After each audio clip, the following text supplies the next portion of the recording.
Hello everyone! Gagawa tayo ngayon ng cassava cake. Dahil first time kong gagawa ng cassava cake, makis-makis muna tayo mga insan. Bale, yan. Yan yung balanghoy, grated cassava. Tapos, ang nagawa ko dyan is bali 2.5 cup of grated cassava. Okay? Dahil first time ko ngayon gagawa ng cassava cake, yun nga, mekos-mekos lang tayo mga insan at saka yung tinansya ko lang yung mga ingredients. Kaya mekos-mekos tayo mga insan. Ayan. So, 2 itlog.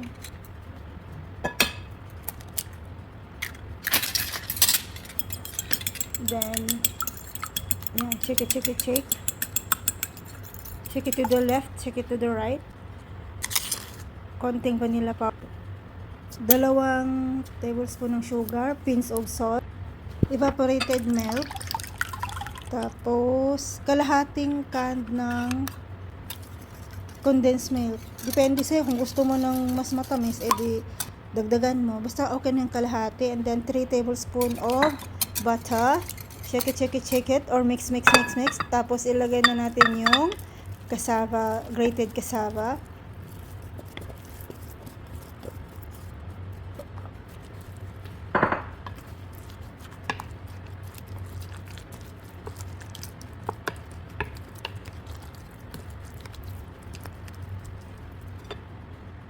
Tapos coconut milk powder, kung ano lang yung meron, kaya yan lang yung nailagay ko.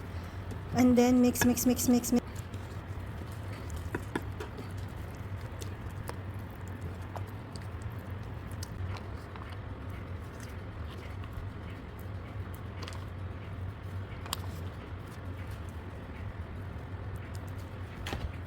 then ito transfer na sa baking tray while naka-preheated yung oven. Ilalagay natin siya sa oven ng 200 degrees Celsius, 30 minutes sa baba. And then, pagkatapos sa baba, islagyan natin ng konting condensed milk sa taas. And then, ibalik natin sa oven hanggang sa maging golden brown na siya. Yan. And then, ready na yung cassava cake. Mekos mga insan. Thank you everyone. Thank you for watching.